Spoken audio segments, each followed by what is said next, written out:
What's up? Just sitting here enjoying a fudge round. Drinking some cinnamon eggnog. Get ready to tell you my rankings of the Power 5 conferences halfway through the season. Oh yeah. And my Buffalo Bills are winning. Helping to ease the pain of my Mountaineers crapping the bed in Waco on Saturday. Hang around about 20 seconds. I'll give you my rankings.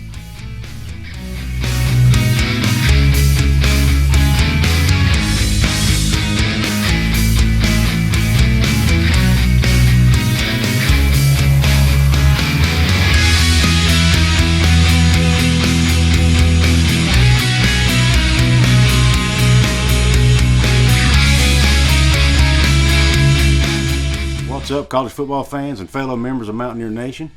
And thank you for tuning in to another edition of Couz's Corner. This is Couz, and this is the go-to college sports channel with a heavy dose of West Virginia Mountaineers. Before I get into my topic for this show, which is ranking the Power 5 conferences through the first half of the season, I want to give a shout out to a couple of my subscribers, Ja Poetics and Jeffrey Brown. Thank you for your subscription and your support. And for those who haven't, go ahead and hit that subscribe button for me, please, and hit that notification bell to be notified of future videos, and give me a thumbs up. Smash that like button for me. It really helps me out. It keeps my channel being promoted. Now let's get on with today's topic. Ranking the Power 5 conferences through the first half of the season. Number 1, the SEC. I really struggle between whether to put the Big Ten or the SEC in number 1, but I think top to bottom, the SEC is the best conference right now. The Big Ten is probably better at the top of the conference, but I think top to bottom and depth of the conference, the SEC is still the best. Half of the conference is in the top 25 right now, which is 7 teams, led by Georgia, who's number 1, and Alabama, who's number 5. They're the only conference that's won more than half their games against ranked teams out of conference, and they're 3-1 in those games. The SEC has the highest winning percentage against ranked teams, have the highest winning percentage against FBS competition in non-conference play, and have the second highest winning percentage against Power 5 conferences in out-of-conference play. Number 2, the Big Ten. The Big Ten has 5 teams ranked in the top 25, but all 5 of those are ranked in the top 10, so they're doing really well in that regard.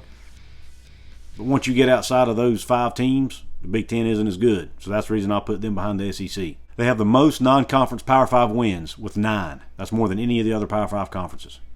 Number 3 on my list, the Big 12.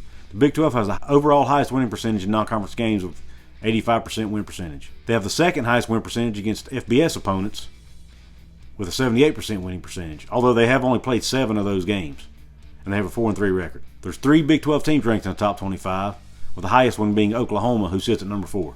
Number 4 was a tough one. I struggled. Who do I put here, the Pac-12 or the ACC? Which one is the worst? Because they're both struggling right now.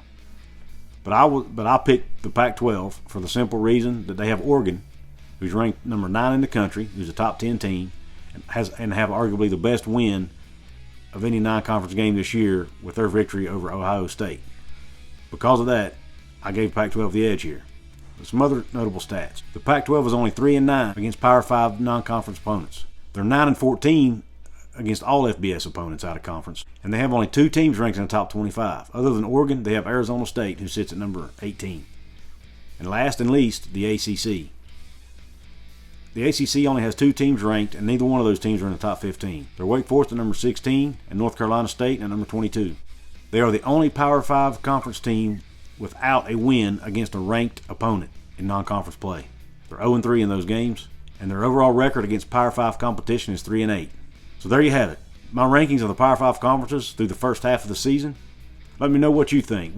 How would you rank the conferences right now? Would you put the SEC number 1 or the Big Ten number 1? Let me know in the comment section.